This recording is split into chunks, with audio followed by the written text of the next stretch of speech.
Vamos lá para o manual. Pega seu manual. Deixa eu pôr um café aqui, vamos lá.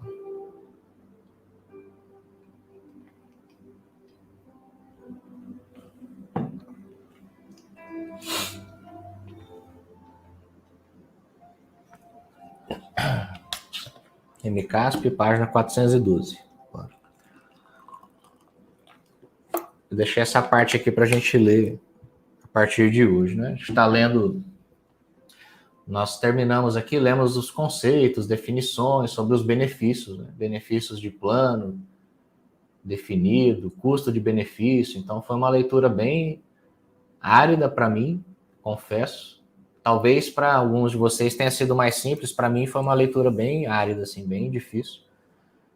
Porque, apesar de já ter trabalhado assim com alguns RPPS, eu não tenho muita prática assim de vivência das questões de benefícios, né? Já trabalhei com alguns, mas não profissionalmente, assim, em termos de contrato, nem de assessoria. Nunca fui responsável por nenhuma previdência. Então, para mim, é tudo muito distante. E aí, para mim, foi uma leitura bem difícil. Mas vamos seguir, que ainda nem acabou, né? Mas a gente vai acabar. Para alguns aqui, eu sei que foi mais simples, né? Talvez já tenham mais prática com previdência, tenham entendido melhor. Para mim, foi bem complicado. Essa parte toda do RPPS aqui, para mim, tá bem árido de fazer. Mas vai dar certo. Vamos lá. Aspectos orçamentários e patrimoniais dessas questões relacionadas ao RPPS. Talvez aqui para nós agora fique uma leitura mais simples. Aspectos orçamentários e patrimoniais, porque a gente está mais habituado a lidar com o orçamento e o patrimônio. Ali atrás eram aspectos mais de gestão dos benefícios, né? Então, a parte que eu não tenho muita experiência. Mas agora aqui provavelmente já vai melhorar para nós, né? Aqui já está mais no nosso campinho aqui, aspecto orçamentário e patrimonial. 441, consolidação das contas. De acordo com a parte 1, procedimentos contábeis orçamentários deste manual, operações intra-orçamentárias são aquelas realizadas entre órgãos e demais entidades da administração pública, integrantes do orçamento fiscal e da Seguridade Social, OFSS, do mesmo ente federativo.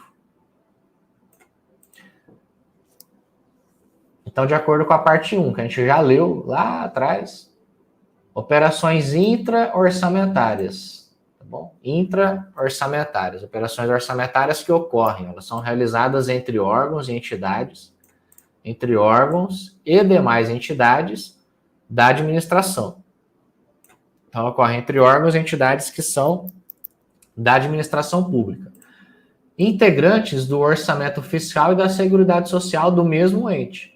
Então, são operações que ocorrem entre órgãos e demais entidades que pertençam ao orçamento do mesmo ente, entre órgãos e entidades do mesmo município, por exemplo, mas não de todo o orçamento, do orçamento fiscal e da Seguridade Social, né? Exclui o orçamento de investimentos, por exemplo. Então, tem que ficar atento. Como nos municípios menores, normalmente todo o orçamento ele é fiscal e de Seguridade Social, então acaba não tendo muita diferença. Mas tem que ficar atento a esse detalhe aqui, né?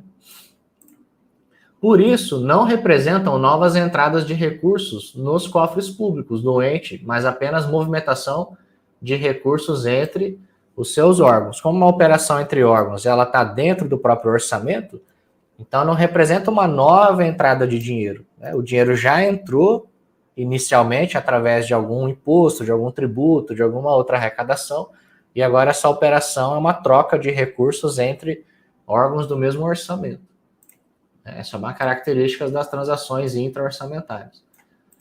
As receitas intra-orçamentárias são a contrapartida das despesas classificadas na modalidade 91.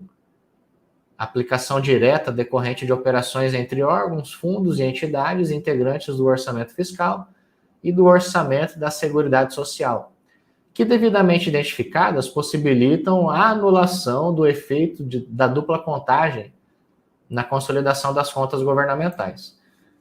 Então, as operações intra está dizendo o seguinte, que uma operação intra-orçamentária, uma receita intra-orçamentária, é a contrapartida de uma despesa que foi qualificada na modalidade 91. De forma que essa é uma verificação que eu já até ensinei a vocês a fazer. Quando tem despesa na modalidade 91, verificar se tem receita intra-orçamentária. Né? Então, olha só. Por que fala que a operação intra é contrapartida da modalidade? Porque é óbvio, né? Você só vai ter receita intra se primeiro tiver despesa. Não tem como ter o contrário. Diferente do fluxo normal da administração, em que a administração primeiro recebe o recurso e depois gasta. Quando a operação é intra, para acontecer a receita intra, tem que ter a despesa. Porque só vai ter a receita lá em virtude do pagamento de alguma outra entidade. Então, até por isso que eles colocaram nessa ordem. Aí menciona que a operação intra, ela é reflexo de uma transação feita em contrapartida à despesa na modalidade 91, e fala que na classificação da receita orçamentária por natureza, as receitas correntes intra-orçamentárias e as receitas de capital intra-orçamentárias são representadas, respectivamente, pelos códigos 7 e 8 em suas categorias econômicas. Então, a gente vai pegar as receitas e, ao invés de usar 1 para receita corrente e 2 para de capital, usa 7 e 8, respectivamente. Agora, lá na parte do PCO, quando a gente leu lá atrás, vocês vão ter que, é óbvio, né, voltar lá para ler, porque eu não vou fazer isso aqui.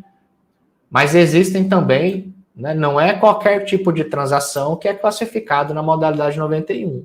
Lembrem-se disso, né? É fundamentalmente, você classifica no 91 transações de compra, de pagamento por serviços. Não é qualquer tipo de transferência de recurso que faz na modalidade 91.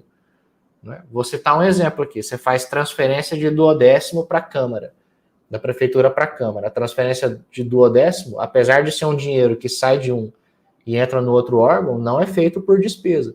Né? Então, existem as características que enquadram uma transação financeira como despesa orçamentária intra. Né? E aí isso está lá na parte do PCO, a gente já leu isso juntos aqui. Tá? Mas, enfim, fica o recado para quem não se lembra ou quem não pegou a leitura lá do começo. Tá? Dessa forma, olha só, dessa forma, a contribuição previdenciária patronal de ônus do próprio ente constitui uma despesa intra-orçamentária para o ente e uma receita intra-orçamentária para o RPPS. Então, tem a instrução aqui. Ó. A contribuição patronal, né, ela gera um ônus para o ente. Né? Apesar de ser um recurso que vai ser transacionado dentro do próprio orçamento, né?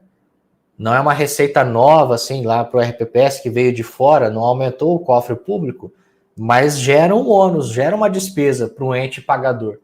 Então, faz a despesa no intra e transfere, por conta disso, o pagamento lá para a RPPS, que registra lá uma receita intra-orçamentária para a parte patronal. Todavia, atenção especial deve ser conferida à transferência da contribuição dos servidores. Então, aqui na instrução do manual está separando, né, a parte patronal e a parte dos servidores. Então, todavia, atenção especial deve ser conferida à transferência da contribuição dos servidores, pois, neste caso, o ente atua como depositário, sendo mero repassador ao RPPS dos recursos retidos dos servidores e beneficiários. Estes, os verdadeiros contribuintes para esse fato gerador que arcam com o ônus real. Tá? Assim, deve-se demonstrar o nível adequado dessa transação por meio da contabilização em conta de consolidação. Classificação do PECASP de quinto nível igual a 1. Com relação a lançamento de natureza patrimonial de VPD no ente que efetua a retenção e VPA no órgão / entidade de RPPS.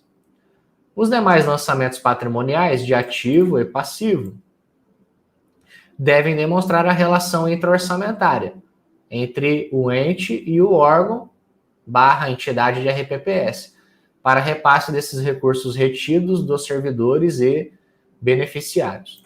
Então, está dizendo aqui o seguinte, né, que a parte patronal vai ser feita intra-orçamentária e vai qualificar orçamentariamente dessa forma, mas também no PECASP, né, a transação intra. Mas a parte da contribuição dos servidores não deve orçamentariamente ser classificada dessa forma, porque vai ser feito um repasse pela contribuição dos próprios servidores. Muito embora haja o repasse, a gente faz na entidade que repassa como um repasse extra-orçamentário, né? Porque não reflete orçamentariamente. E lá no RPPS arrecada como receita, né, inclusive. Mas, enfim, está falando aqui da necessidade de separar. Não dá todas as instruções práticas também. Não é? E apesar de falar aqui sobre o aspecto orçamentário e patrimonial, não aprofunda muito. Se eu não entendesse como é que essa transação é feita, eu também ia ficar boiando aqui, nesse caso. Porque não é tão claro. Do ponto de vista orçamentário, ressalta-se que o empenho relacionado à folha de pagamento é realizado pelo valor bruto da remuneração do servidor. Do ponto de vista orçamentário, ressalta-se que o empenho relacionado à folha é realizado pelo valor bruto. Nesse momento, deve ser utilizada a modalidade direta da despesa, que é a modalidade 90, para registro da despesa total com o pessoal. Então, está dando instrução aqui para não confundir, né? O empenho da folha, que você está pagando o servidor em si, com a contribuição patronal, com o valor retido para ser transferido ao RPPS, né? Então, o empenho vai ser feito no valor bruto, na modalidade 90. No momento da liquidação, o ente registra a entrada compensatória em montante equivalente ao valor da contribuição retida com o correspondente passivo.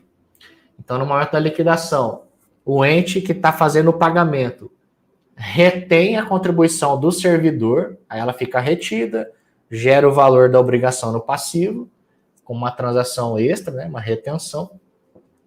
Assim, o repasse ao RPPS ocorre de forma extra-orçamentária, né, entradas e saídas compensatórias.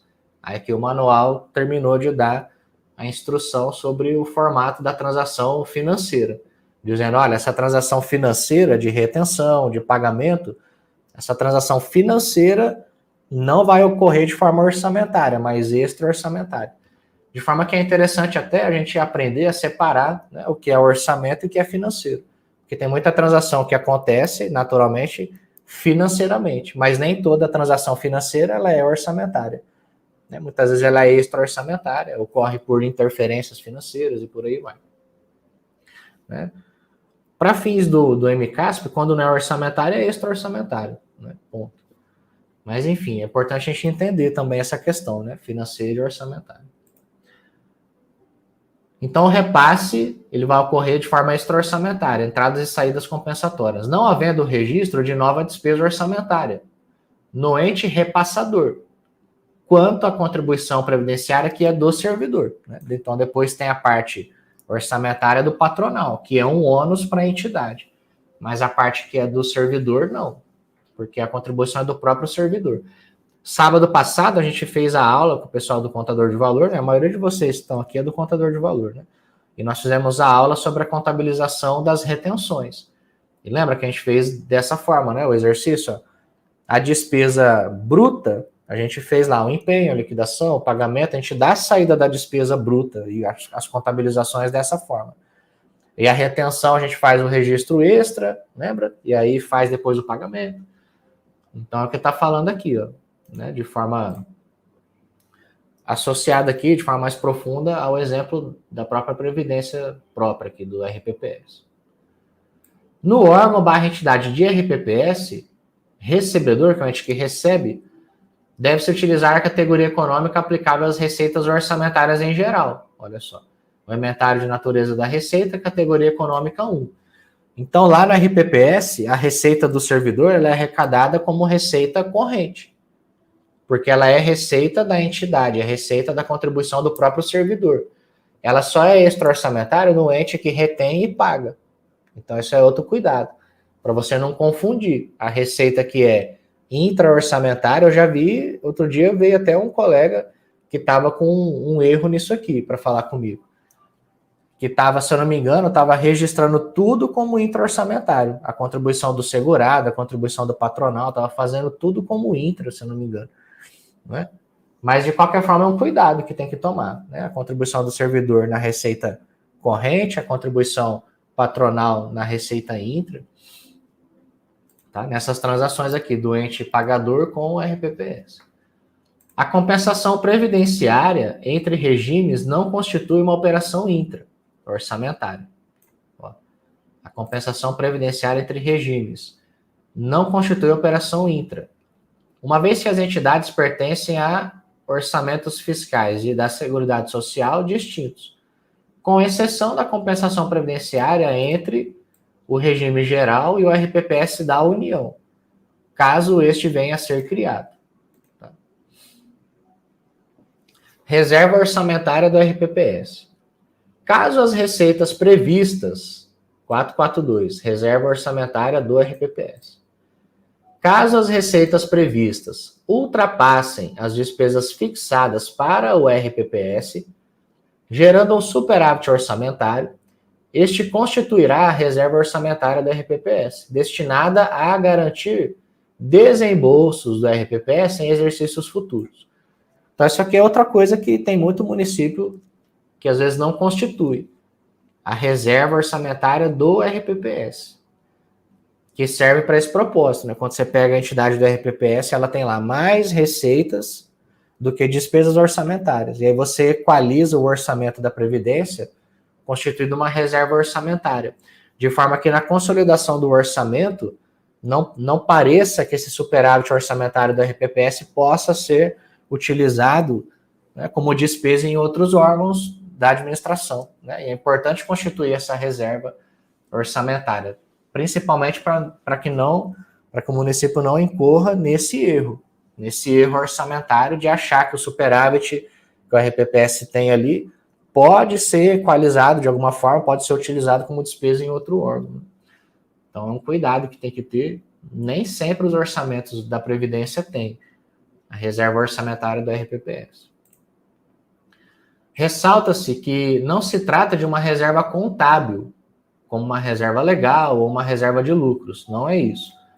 Esses valores passam a constituir a carteira de investimentos do RPPS. Naturalmente, né? Você tem mais receita, menos despesa, o financeiro que sobra, ele é investido. Né? A tendência é essa, né? O RPPS investe esse dinheiro. Então, esses valores passam a constituir a carteira de investimentos da RPPS, que acolhe os recursos previdenciários não utilizados no exercício financeiro. Aquela sobra financeira, ela é objeto depois de investimentos. Os balanços orçamentários, tanto do ente quanto do RPPS, devem ser acompanhados de notas explicativas, esclarecendo que o superávit orçamentário decorre do RPPS. Né? Porque quando você faz o orçamento, ele é único e universal, você tem tudo lá dentro. E aí você tem que deixar claro, através de notas explicativas, através da própria categoria econômica da despesa aqui, né, da natureza da despesa, com a reserva orçamentária, com função, subfunção, para poder deixar óbvio que aquela reserva, aquela parte que teve de superávit pertence ao RPPS, não ao município como um todo. Não pode ser usado em despesas, né, em programas e ações que não sejam o pagamento dos benefícios aos empregados, aqui, aos servidores que estão vinculados à Previdência. Na constituição da reserva orçamentária da RPPS, deve ser observado o disposto no artigo 8º da Portaria Interministerial STN-SOF 163/2001, utilizando ações e detalhamentos específicos do RPPS combinados com a despesa 99, 99, 99 e 99. Não é? E aí, se eu não me engano, tem função e subfunção específica, acho que é a subfunção que tem, que é específica para a reserva orçamentária da RPPS, mas está na Portaria 163/2001. Salienta-se que a reserva da RPPS não pode ser executada orçamentariamente, pois esses recursos possuem previsão de serem utilizados em exercícios futuros, em rúbricas específicas. Então não pode fazer empenho, não pode executar despesa nessa dotação da reserva orçamentária da Previdência.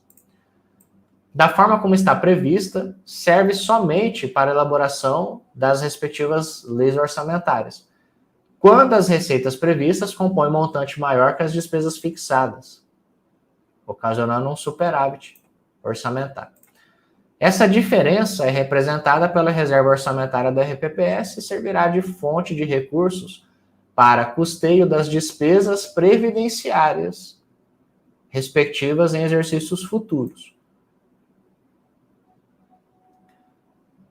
Recursos arrecadados em exercícios anteriores, RAEA, RPPS. RAEA, cada um vai ler de uma forma, né? Isso aqui também não é comum de a gente ver, mas é uma possibilidade. Vamos ver aqui. Não é comum a gente ver isso aqui, mas o próprio MCASP prevê e é possível. Os recursos do RPPS acumulados ao longo do tempo, os recursos do RPPS acumulados ao longo do tempo para pagamento de benefícios previdenciários formarão um superávit financeiro. É o que a gente viu agora. Você vai constituir uma reserva orçamentária, porque tem mais receita orçamentária do que despesa.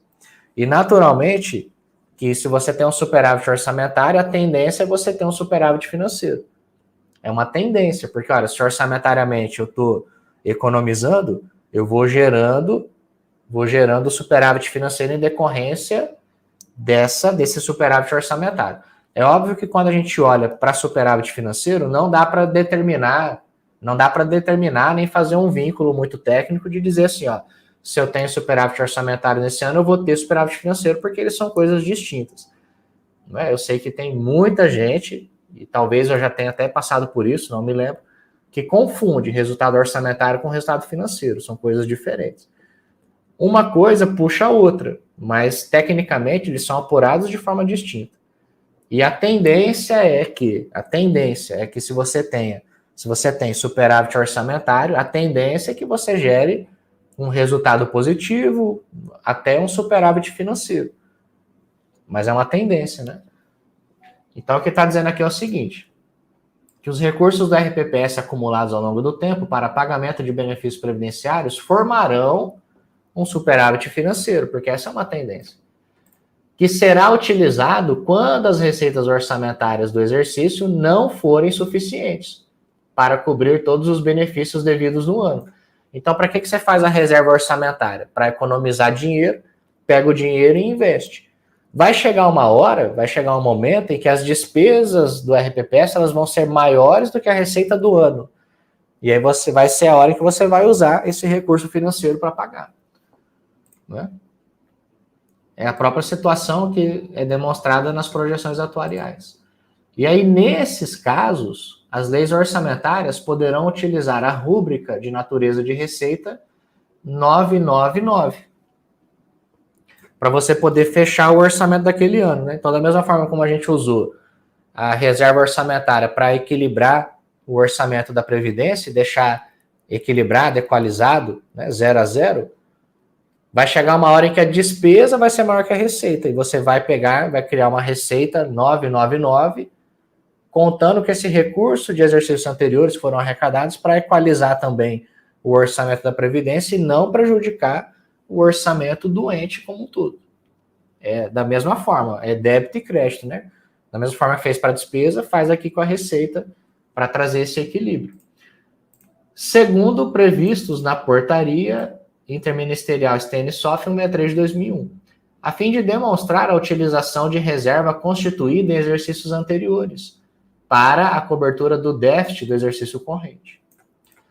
Ao se verificar a utilização desses recursos, os balanços orçamentários, tanto do ente quanto do RPPS, devem ser acompanhados de notas explicativas esclarecendo o fato. Não é? Isso aqui é muito interessante. Tanto a reserva orçamentária quanto a utilização, em momento oportuno, dos recursos arrecadados em exercícios anteriores. Para mim, fundamentalmente para mim, no sentido de você buscar, é óbvio, uma boa gestão dos recursos da Previdência, para você, equalizando os orçamentos do RPPS, também não interferir na consolidação dos orçamentos do ente, porque pode interferir para mais ou para menos. Então, você vai criando as reservas, depois vai utilizando a receita de arrecadar de exercícios anteriores para vir trazendo sempre esse equilíbrio atuarial e não prejudicar de alguma forma, não influenciar ou não interferir para mais ou para menos o orçamento do município como um todo, do estado como um todo, enfim, dos entes federativos, né? Da própria União, DF, estados ou municípios. Então, a gente está falando aqui fundamentalmente dos municípios. E tanto a reserva orçamentária quanto o recurso arrecadado de exercícios anteriores são mecanismos que devem estar presentes nos orçamentos aí do RPPS. Ó, a Alessandra lembrou aqui, tem a subfunção 997. É isso mesmo. Então, usa essa subfunção para qualificar a reserva orçamentária do RPPS. Bom, para mim, esse trecho que a gente leu já foi bem mais agradável. Porque são questões que eu já estou mais habituado, né? E, acima de tudo, é uma questão muito particular, né? Porque para mim foi agradável, mas tem gente, eu sei, que acompanhou a leitura e também ficou boiando porque não tem essa experiência orçamentária e financeira com o RPPS. E aí, da mesma forma, lê e fica meio perdido. É muito particular, né? É mais ou menos como as parábolas que Jesus contava, né? Ele contava a parábola, uns entendiam, outros não, porque tinha uns que estavam mais preparados para entender, outros menos. Né?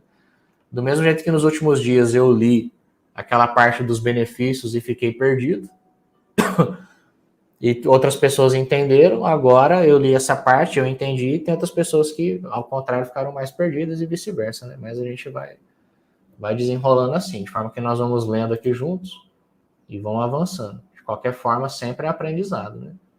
Qualquer hora a gente precisa desse conhecimento e lembra, ó, o manual tem isso aí, volta aqui, pesquisa, né? O propósito da nossa leitura aqui também é esse, é de trazer para nós um conhecimento maior do que tem no manual, do que não tem, para a gente poder até consultar quando precisar, né? Vamos lá para a oração? Vamos lá. Hoje a hora até passou mais rápido.